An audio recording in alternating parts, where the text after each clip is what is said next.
किसान साथी, जैसा कि पिछले 4-5 दिनों से प्रदेश भर में मौसम का बहुत ही प्रभाव नज़र आ रहा है हमें।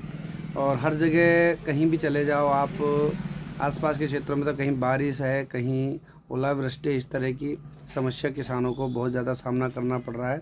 बहुत सारी हमारी जो फसलें हैं, गेहूँ, जो चना, सरसों, ये हम बो ही रहे हैं।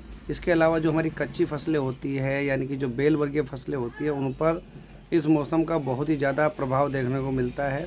क्योंकि ओलावृष्टि या अतिवृष्टि से कहीं ना कहीं गेहूँ, जो चना, सरसों पर फ़र्क तो आता ही है, लेकिन जो कच्ची फसलें होती हैं, जो बेल वर्गीय, उन पर तो बहुत ही ज़्यादा प्रभाव आता है और बहुत ही ज़्यादा नुकसान होता है। हमने इस बारे में कल भी एक वीडियो आप किसान भाइयों को शेयर की थी, आप जाकर मेरे चैनल पर देख सकते हैं, जो हमने कल यानी कि 1 मार्च 2025 को जो बनाई थी। और आज 2 मार्च 2025 की तारीख है।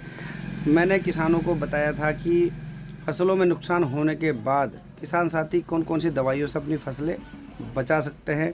जैसा कि खासकर जो बेल वर्गीय फसलों पर जब ओलावृष्टि होती है, तो उससे क्या है, जगह जगह पर उसमें दाग बन जाते हैं और पौधा बहुत ही ज़्यादा मुरझाया और ख़राब हो जाता है।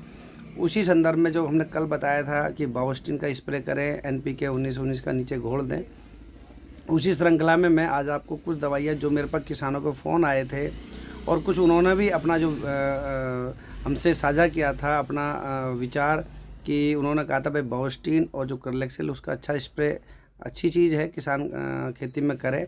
उसके अलावा उन्होंने मुझे जो सलाह दी थी वो मैं बताऊंगा। तो नमस्कार किसान साथियों, मैं आपका किसान मित्र साथी चंद्र सैनी तिजारा, और आप देख रहे हैं भारतीय किसानों का सबसे विश्वसनीय YouTube channel Indian farming master Tijara. और जिन किसान साथियों ने जो वीडियो देख रहे हैं, मेरा चैनल अगर अभी तक सब्सक्राइब नहीं किया है तो वो सब्सक्राइब कर लें। तो आइए शुरू करते हैं वीडियो। देखिए किसान साथियों, जो किसानों का मुझे फ़ोन आया था, उन्होंने अपना एक निजी अनुभव जो कई सालों से वो डाल रहे हैं, तो कई सालों का जो अनुभव उन्होंने मुझे बताया था। कल हमने किसानों को बताया थी कि बावस्टीन और करलेक्सिल का स्प्रे किसान अपनी फसल में करे, और जो NPK 19-19 है वो हमने जड़ में घोलने के लिए दिया। तो जिन किसानों से मेरी बात हुई, उन्होंने अपना अनुभव दिया। तो पहले ज़मीन के लिए बताया, उन्होंने बताया है संपदा, एक जिंक आती है संपदा, उसे 2.5 किलो प्रति बीघा के हिसाब से, साथ में हुमिक एसिड, जो हरित प्लस के नाम से, हुमर के नाम से और अनेकों नामों से मार्केट में आते हैं, तो 2.5 किलो प्रति बीघा संपदा, और आधा किलो के हिसाब से प्रति बीघा के हिसाब से हुमिक एसिड। तो ये आप जड़ में देवें नीचे से। तो ये तो रही अपने जड़ में देने की। अब बात करें अपन स्प्रे के लिए, तो कल जो मैंने बताया था बावस्टीन और करलेक्सिल, और आज हमें किसानों ने जो सलाह दी मैं वो बता देता हूँ। उन्होंने हमें बताया, मैं प्रोडक्ट आपको दिखा रहा हूँ,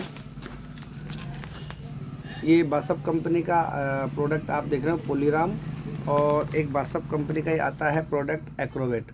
किसान साथी इसे बहुत अच्छे से जानते हैं, क्योंकि लगभग समय समय पर उसे इस्तेमाल करते रहते हैं।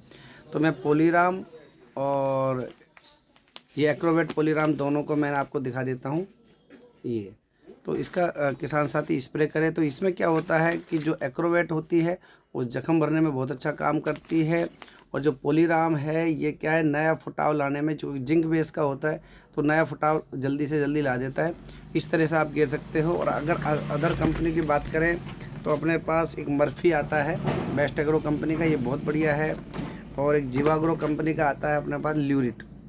तो ये मार्केट में आपको हर जगह से उपलब्ध हो जाएगा, ल्यूरिट है। और ये किसान साथियों, मेरा आपसे यही निवेदन है पुनः, क्योंकि नुकसान तो जो हो चला है उसकी भरपाई तो देखो नहीं हो सकती, लेकिन कहीं ना कहीं हम अपनी सजगता पर ध्यान देते हुए खेती को अच्छे से बचा सकते हैं और उसमें नई चीज़ें डाल सकते हैं। तो ये फंजीसाइड का स्प्रे होने के 3 दिन बाद आप NPK 19-19 का स्प्रे भी अपनी खेती में कर सकते हैं। उससे क्या है, जो नया फुटाव है वो बेहतर तरीके से आ जाएगा। तो किसान साथियों, पुनः क्योंकि 2 दिन से ओलावृष्टि का दौर प्रदेश में जारी है, हमारे आसपास के क्षेत्रों में, मैं लगातार इसी चीज़ पर वीडियो बना रहा हूं, किसानों को इसी के लिए जागरूक कर रहा हूं कि किसान साथी अपनी फसलों को कैसे बचाएं। तो मैं पुनः एक बार जो चीज़ें मैंने बताई है कल और आज की, उसको पुनरावृत्ति कर रहा हूँ, दोबारा बता रहा हूँ। हमने कल किसानों को ये बताया था, जिन भी क्षेत्र में ओले गिरे हैं या अगर कभी आगे भविष्य में गिरे तो ध्यान दें। ओला गिरने के लगभग जब वो ओले सूख जाते हैं ज़मीन के अंदर, अब उसका घंटा चाहे 4 घंटे में सूखे हैं, चाहे वो 5 घंटे में, चाहे विदिन 2 घंटे में, ओले जब सूख जाते हैं उसके बाद आप ताज़ा ट्यूबवेल का पानी चलाएं, जो आप ड्रिप के माध्यम से या खुले रूप से जो देते हैं उसे चलाएं।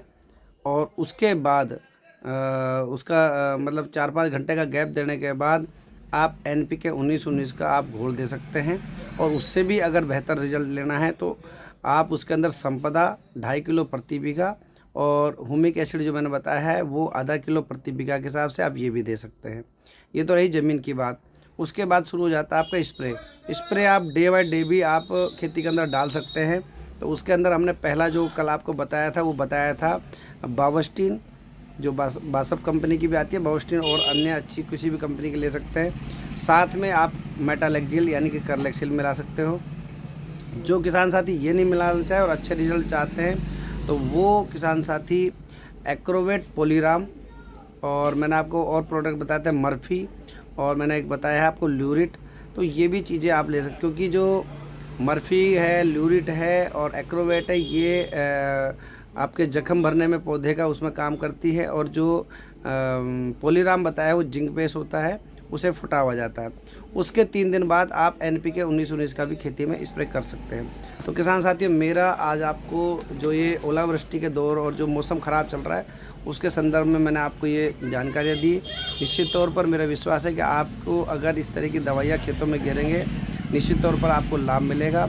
बहुत बहुत धन्यवाद साथियों, आपने मेरी वीडियो को ठीक से सुना, और उम्मीद और विश्वास है कि आपको इन दवाओं डालने से आपकी खेती में बहुत लाभ मिलेगा।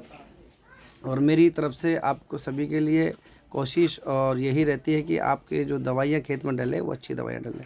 बहुत बहुत धन्यवाद आप किसान साथियों का। और जो भी साथी मेरे चैनल पर नए जुड़े हैं वो वीडियो को लाइक शेयर कर दें, चैनल को सब्सक्राइब कर दें। मैं बहुत बहुत धन्यवाद। नमस्कार।